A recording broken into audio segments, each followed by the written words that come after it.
नमस्कार। RCIT हरियाणा की YouTube class में आपका हार्दिक स्वागत है। आने वाली नई वीडियो क्लास को देखने के लिए RCIT हरियाणा के YouTube चैनल को सब्सक्राइब कर दे। हेलो फ्रेंड्स, सी लैंग्वेज सीखने की सीरीज में आज हम देखेंगे लेक्चर 4 का पार्ट 4। हम देख रहे हैं input output instruction in C language, जिसमें हमने पिछले 3 पार्ट्स में प्रिंटफ फंक्शन को एक्सप्लोर किया था। साथ ही हमने go to xy, get ch और क्लियर स्क्रीन फंक्शंस के बारे में भी समझा था। हमने देखा था कि किस तरीके से स्क्रीन पे मैसेज प्रिंट करते हैं। आज हम देखेंगे कैसे हम वैल्यूज यूजर से इनपुट कराएंगे। इसके लिए हम लोग यूज करने वाले हैं एक प्री डिफाइंड फंक्शन जिसका नाम है स्कैनएफ। स्कैनएफ फंक्शन है, एक कीवर्ड नहीं है। यानी कई स्टूडेंट्स इसमें कंफ्यूज होते हैं और कहते हैं कि स्कैनएफ एक कीवर्ड है। गलत है। स्कैनएफ एक प्री डिफाइंड फंक्शन है जिसका जनरल फॉर्मेट आप यहाँ देख सकते हैं। तीसरी लाइन में मैंने यहाँ सिंटेक्स लिखा हुआ है कि स्कैनएफ लिखेंगे, स्कैनएफ के बाद डबल कोट्स में आप लिखते हैं फॉर्मेट स्पेसिफायर। पिछले लेक्चर में हमने देखा था फॉर्मेट स्पेसिफायर क्या होते हैं, %d, %c, %f, और उसके बाद हम कॉमा से सेपरेट करते हुए वेरिएबल्स के एड्रेसेस लिखते हैं। तो बेसिकली ये इसका सिंपल सा सिंटेक्स है। इसको एक एग्जांपल के थ्रू और हम समझने की कोशिश करेंगे। जैसे कि यहाँ पर मैं एक प्रोग्राम बना रहा हूँ। ओके, मैं सबसे पहले कुछ वेरिएबल्स बनाओ। देखिए, स्कैनएफ का काम है कीबोर्ड से डेटा लेना और उस डेटा को वेरिएबल में स्टोर करना। तो इसके लिए हमारे पास वेरिएबल तो होना ही चाहिए। तो हमने एक वेरिएबल बनाया x नाम का। मैं चाहता हूँ यूजर एक नंबर एंटर करे और वो नंबर x में जाए। तो मैंने लिखा इंट x CLR जिससे कि स्क्रीन क्लियर हो जाए। अब मैं लिखना चाहता हूँ स्कैनएफ। स्कैनएफ फंक्शन में मैंने सबसे पहले फॉर्मेट स्पेसिफायर लिखा डबल कोट्स में %d।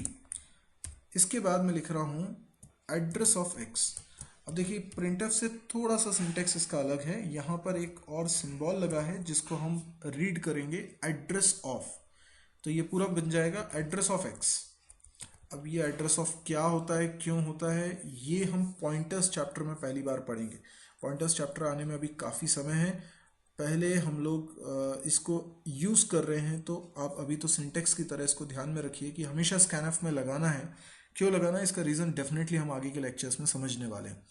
तो इससे क्या हुआ, इस लाइन के चलने से यूज़र एक वैल्यू एंटर कर पाएगा और वो वैल्यू नंबर होगी। क्योंकि x एक इंट टाइप का वेरिएबल है, तो हमें जिस फॉर्मेट में वैल्यू इनपुट करानी है वो फॉर्मेट स्पेसिफाई कर रहे हैं %d के through. d stand for decimal number system. तो बेस 10 में हम नंबर को इनपुट करेंगे। इनपुट करने के बाद मैंने लिखा गेट ch। अच्छा, जो नंबर इनपुट हुआ है वो मुझे स्क्रीन पे प्रिंट भी कराना है। वो उस प्रिंट कराने के लिए तो मैं printf ही लिखूंगा। तो कई बार स्टूडेंट printf और scanf के बीच में कंफ्यूज होते हैं कि कब printf लिखना है, कब scanf लिखना है। देखिए, सीधी सी बात है, अगर मुझे स्क्रीन पे कुछ प्रिंट कराना है तो मुझे printf की ज़रूरत है, और मुझे कीबोर्ड से कुछ डेटा लेना है तो मुझे scanf की ज़रूरत पड़ेगी। अभी फ़िलहाल मैंने scanf का इस्तेमाल किया है, printf का इस्तेमाल नहीं किया है। तो इस प्रोग्राम को इसको रन करके देखते हैं इसका आउटपुट क्या आता है। फिर भी एक बार रिकॉल कर ले। स्कैनएफ 3 काम करेगा। सबसे पहले कीबोर्ड से वो वैल्यू लेगा, जो की आपने प्रेस करी है वही चीज़, वही वैल्यू वो स्क्रीन पे प्रिंट भी कर देगा। यस, मैंने कहा प्रिंट भी कर देगा। इसको बोलते हैं इको करना। आप जैसे एटीएम मशीन पे कुछ अमाउंट एंटर करते हैं तो क्या होता है, जो आपने की प्रेस करी है वही वैल्यू आपको स्क्रीन पे दिखाई देती है, जिससे कंफर्मेशन होता है कि हाँ, आपने जो टाइप किया है वो इनपुट हो गया होगा। तो इसी तरह से स्कैनएफ भी इको करता है। इसको हम इको करना बोलते हैं। इको आपने साउंड के रिस्पेक्ट में सुना होगा कि हमने कुछ बोला तो आवाज़ पलट के हमें सुनाई देती है। वैसे ही यहाँ पे जो की हम प्रेस करेंगे वही हमें स्क्रीन पर दिखाई देगी, तो उसको इको करना बोलते हैं। अब स्कैनएफ का काम एक डेटा लेना कीबोर्ड से, वही इको कर देना और उसको बताए गए वेरिएबल में स्टोर करना। हमने यहाँ स्पेसिफाई किया है वेरिएबल x, तो x में वैल्यू जाएगी। इसको रन करते हैं। देखिए, आउटपुट स्क्रीन पे कुछ नहीं दिखाई दे रहा है। क्यों नहीं दिखाई दे रहा है, क्योंकि पहले तो वेरिएबल बन चुका है एक x नाम का। इसके बाद हमने क्लियर स्क्रीन किया था, स्क्रीन पूरी क्लियर हो गई। लेकिन उसके बाद चल रहा है स्कैनएफ। अब स्कैनएफ चल रहा है मतलब वो इनपुट मांग रहा है।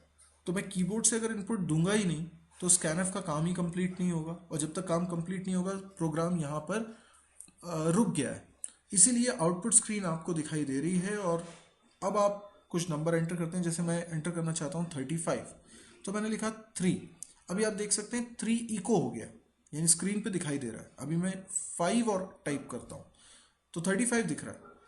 अभी ये नंबर एक्स में गया नहीं है, क्योंकि अभी मैंने नंबर फिनिश नहीं करा है। अभी तो मैं वैल्यू और भी लिख सकता हूँ। मान लीजिए मैं लिखना चाहता हूँ 352, तो अभी तो मैं 2 और टाइप करूँगा। तो मल्टीपल कीज प्रेस करके मैं वैल्यू एंटर कर रहा हूँ।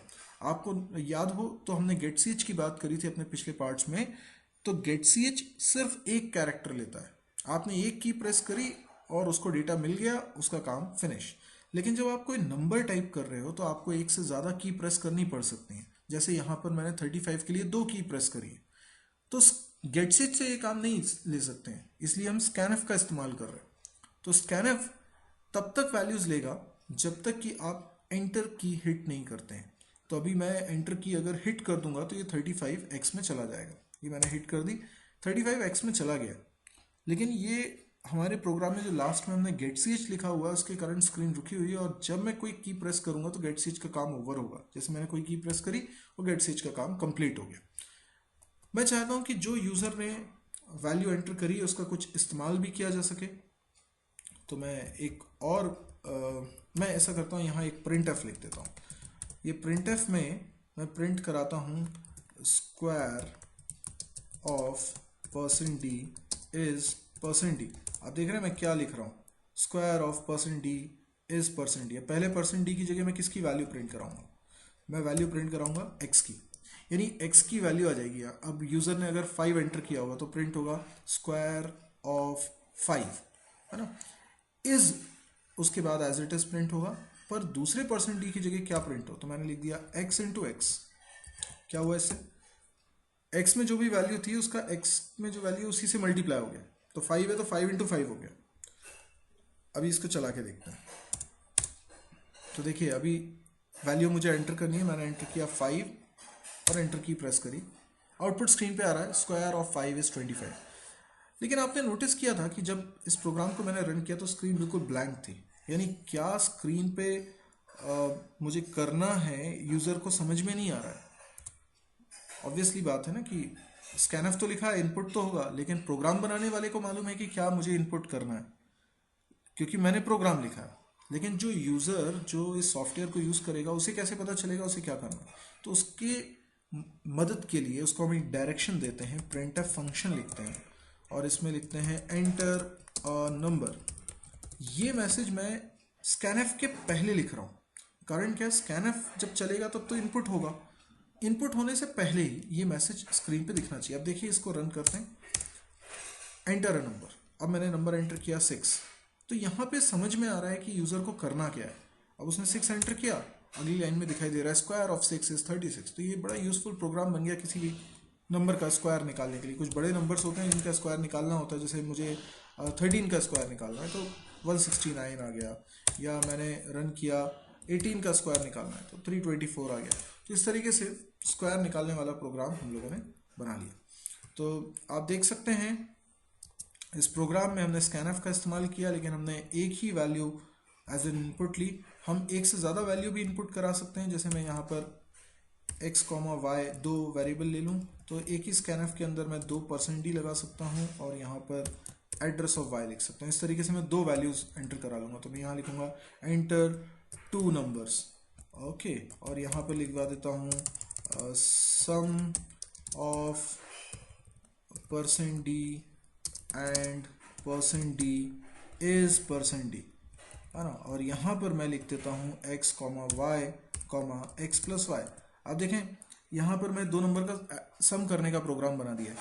तो इसको रन करते हैं, मैंने 2 नंबर एंटर किए 3 4, सम आ गया 7। ये यूज़र से हमने 2 वैल्यूज़ लिए और उनका सम कर दिया। तो स्कैनफ की मदद से हम इस तरह के छोटे छोटे प्रोग्राम्स बना सकते हैं।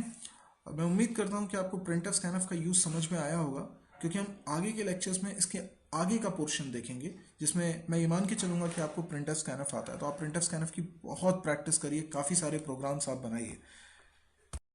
क्लास कैसी लगी कमेंट करके जरूर बताएं और लाइक कर दे।